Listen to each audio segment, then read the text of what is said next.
when a conservative argues, what does a conservative always say when they're arguing against abortion? What do they always talk about? They always talk about, it's a life, it's a baby. Well, kind of that, killing babies. But more specifically, they always mention third trimester abortions. Every time, you always hear third trimester. But as you said accurately, how many people actually support third trimester? Like nobody. That's an incredibly rare position. Right. But what they're trying to do is they're trying to show they're trying to show a distribution to push people in a certain direction, to show that like, no, most of the people on this are not actually correct at all, by making the other side be as heavily distributed to the most extremist opinions on the other side as possible. Right. So it is entirely then the responsibility of the left to say, hey, we agree these people are satanic nut jobs, and no one of any goodwill or common sense should support abortion up until the moment it's born. That's insane. And if people on the left were more vocal about that and preemptively neutralizing the conservative criticism, then suddenly the conservatives' best talking point is now gone. You've robbed the radical of their best talking point. True, but now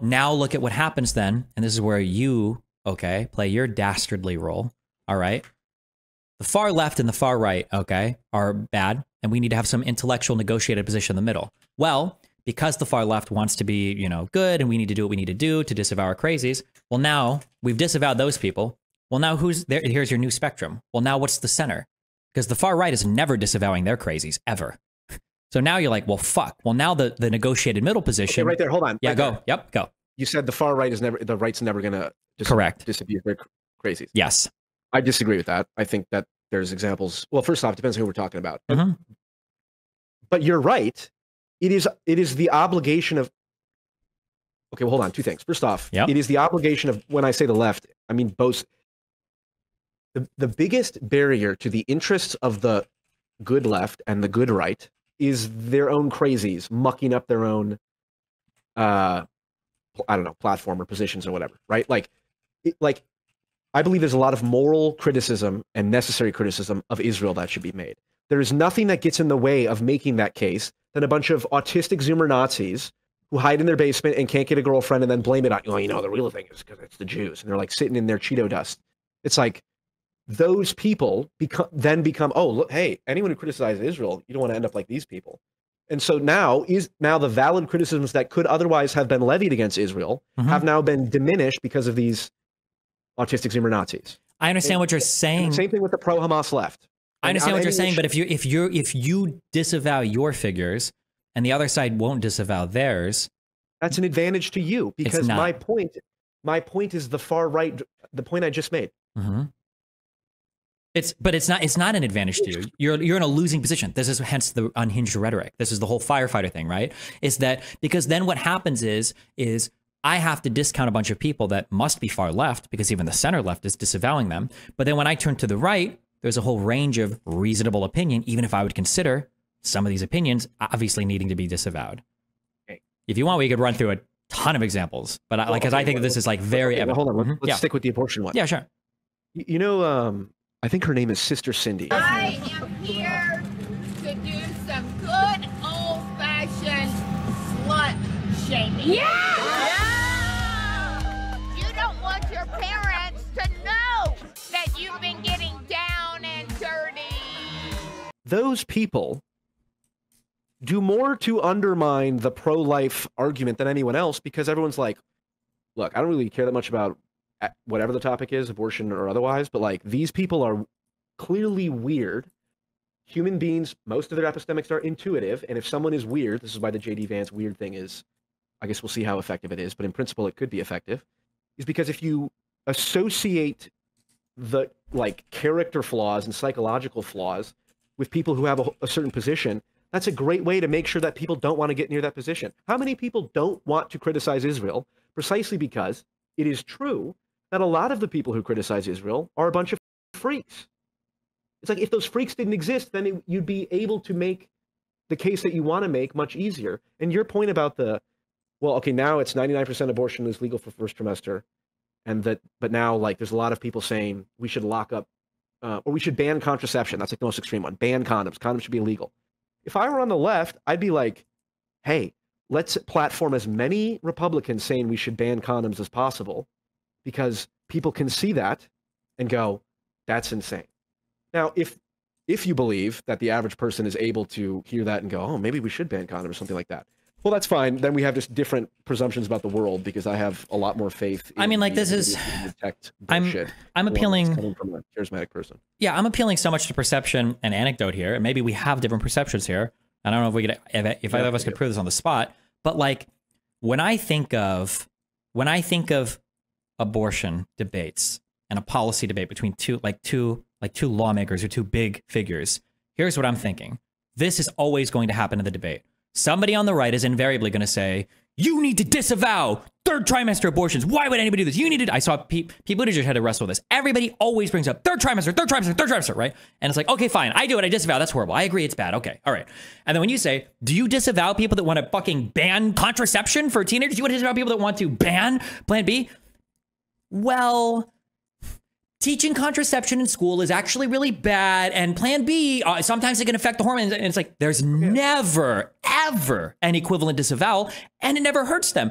And then when I go into a debate, go ahead. Oh, go ahead. Yep, go. That last part, we utterly disagree, because I would say the perfect example is Donald Trump not condemning the far right, the whatever that was, the Proud Boy. The white supremacist thing where he said, who do you want me to condemn? Proud Boys? Stand back. It's like, arguably, that hurt him very significantly versus had he said, white supremacists, they're losers. Anyone who goes and dresses up in those things are he could have easily spun it and got a laugh, but precisely because he didn't condemn his extremists, I think that worked to undermine him. Now, we can say that, but that was a close election, and he was the second most votes any candidate's ever gotten in all of presidential history. So I mean, but perhaps he would have. And fair enough, we don't know. This is my point, and I'm not trying to. Sure. Can you still hear me? Yep. I'm not trying to. I hold on real quick. I understand what you're saying, that maybe that did hurt him, but oh my God, look at how far we have to go, right? All throughout the election, Biden and Harris are constantly saying the rioting, this is not okay. We shouldn't be burning down cities. The rioting's not okay. Could you imagine if it was like pulling teeth to get one of these guys to like disavow like a violent action from the left? It feels like the left. Right after Trump said what we did, I'm not the Proud Boy thing. Biden said Antifa is not an idea, not an organization. It's like, what? Also stupid as on Biden. Hold on, because the difference is that the Proud Boys was a specific group of people that were involved in particular protests, and criticizing Antifa is like criticizing like BLM or conservatives or whatever. I would say that's an optical win. It doesn't matter if it's a specific group. Well, no, in this case it did, because they were referring to a specific event that a specific group was at. And to just say like, oh, well, do you condemn Antifa? Like, all throughout their campaigning, Biden and Harris had condemned the riots. They condemned violence. Donald Trump never, ever meaningfully condemned any of the violence. If we're just stepping out of the frame we're in right now, momentarily, surely you would agree Antifa are fundamentally the same degenerate basement-dwelling freaks that the far right are. Absolutely not. No, of course not. Like, I think it's the same like personality types and all that. Like, it's the same fundamental. People that are like activists or go on protests, like in general, are always going to be kind of weird. But like, violent. What? No, absolutely not. No, absolutely not. It's like saying BLM is like the protests for BLM are violent. That's not true. The vast majority of them are. Same thing with Antifa. There are crazy fucking people that protest as Antifa or riot as Antifa. There are crazy fucking people that do as BLM, but it's not like a particular. It's just like it's a huge umbrella tent term. Okay, I guess we just have fundamental because like. I would say you could say the exact same thing about the right. It's like how many, but you can't say the same thing about the Proud Boys. The Proud Boys was an explicit, specific organization of far right, alt right, racial extremists. It's a very specific. It's a group. I don't think that's accurate. I believe Enrique Tarrio was a federal agent, and he's Hispanic as fuck. So sure, and well, I mean, Nick Fuentes is also. Yeah, but Nick Fuentes, if you didn't know he was Hispanic, you wouldn't be able to tell. Enrique Tarrio, you can tell. Sure, no, that is true. Okay, maybe they backed off a little bit about the racial supremacy, but they were a far right, alt right, like far right, like the Tiki Torch March in Charlottesville wasn't just like a happenstance random thing that happened. Like, okay, but the Tiki Torch people in Charlottesville are the extreme, are like the BLM riots that did go violent. It's like how many people were at the Charlottesville riot that went violent?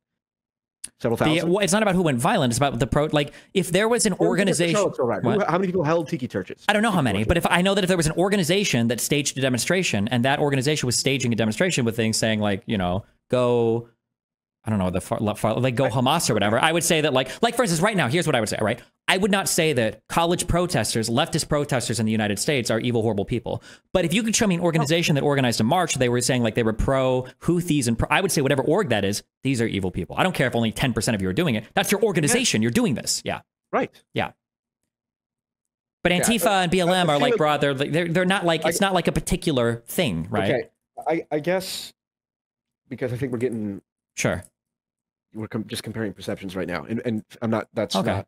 Well, I will say in a very roundabout way. way to come back, sure. And we can eject off of this, which is fine. But I will say that in a way, what you're saying right here, I would argue, this is proving my point that conservatives have optically finagled, or not optically, rhetorically finagled these conversations to where we're even having to say, is Antifa the left equivalent of Black Lives Matter? This makes me want to say, oh, well, fuck. You know what we really needed? We needed more violent Black Panthers, because that would have been a specific organization we could. And now Antifa would just be like broad left-wing protesters. Like on the right, you've got counter protesters. I don't think they ever really have a fucking name. Blue Lives Matter, maybe, or whatever. But since we don't have that particular organization because we've been forced to disavow all the crazy far left extremist shit, well, now we're talking about Antifa and BLM. It's like, well, fuck, if I disavow that, Jesus, what, like those are the same as the Proud Boys, like a specific, like, organization with an actual leadership structure and coherent like marches that puts out announced, like, Jesus, they're not even the same thing. But I think that's a result of where the conversation has moved. Go ahead. Okay, and fair, and yeah, and maybe we should eject, because like what you just said, it's like the violent parts of the BLM riots were objectively worse than any violent right-wing riots in the last 5-10 years, as far as I remember. In terms of damage done. Objective is a hard word here because we can value damage done. In terms of damage done, like people killed, damage done. Now, January 6th, damage to democracy. Okay, fine. Exactly what I'm saying. Subjective, what we value. Yeah, but okay, and fair enough. And this is earlier. You made the point of people have different, like the Daryl Davis guy has a certain temperament. Yeah. So it would be wrong for him to engage and make the meme edgy jokes that you do.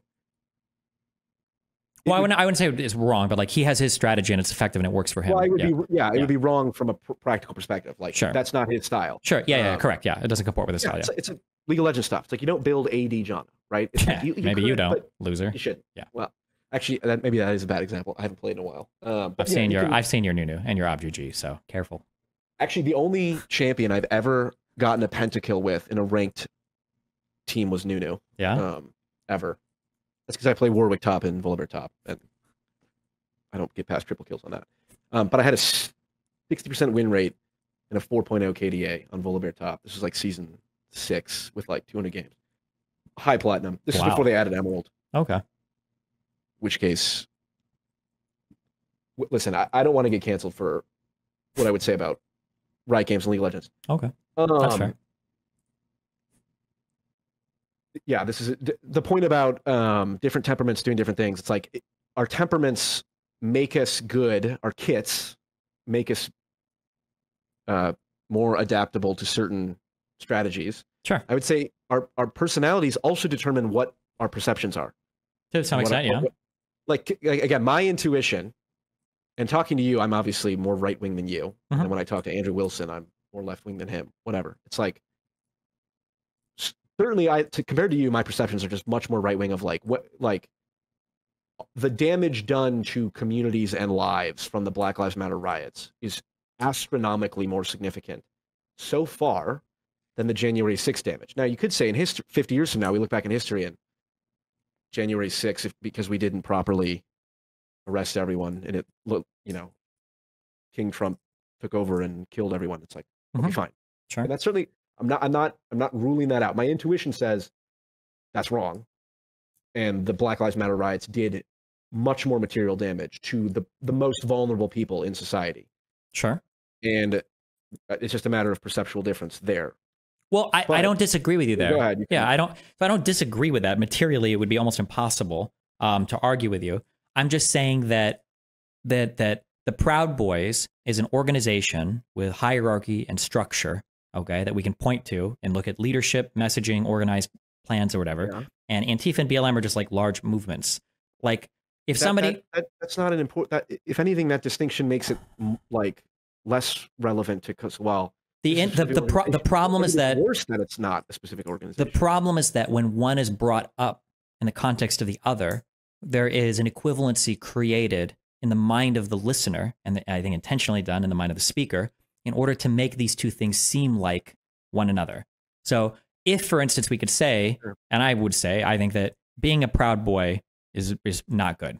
Based on my understanding of the movement, what they stand for, their messaging, it's just never good. I was going to say, to be clear, I think you might want to go with a different organization than Proud Boy, because I believe Proud Boy is like the Gavin McInnes like men's club. Let me put it this way, okay? Gavin McInnes is, not only is he fucking insane, so that's already a red flag. He left because the movement, I think, got too crazy. Even 2018, I think he left. Sure, he but Enrique, Enrique Tarrio was the leader, and Enrique Tarrio, whatever he is, he's not a white supremacist. He might not be a white supremacist, sure, but he's crazy and he did crazy shit. And the message, I'm just saying that, like, if somebody were to say uniformly, right? If you're in the Proud Boys, it's probably not good, okay? But if you've been to like a BLM protest or you've been to like an Antifa protest, there's a whole spectrum of people there. Some might be good, some might be bad, some are surely bad. Not Antifa. I would say Antifa, you're categorically in the same. Proud Boys and Antifa, in my mind. If you go to any meeting called Proud Boys or Antifa, you are probably of the same personality type. Okay. Do you acknowledge at least that structurally they're far separate? They're different? Of course. Okay. Like that's the issue that I have is but the issue that I have is the equivalency drawn between the two. It would be like, let's say somebody's like, I need you. Moral equivalency, not structural. No. There's other types of equivalencies drawn as well.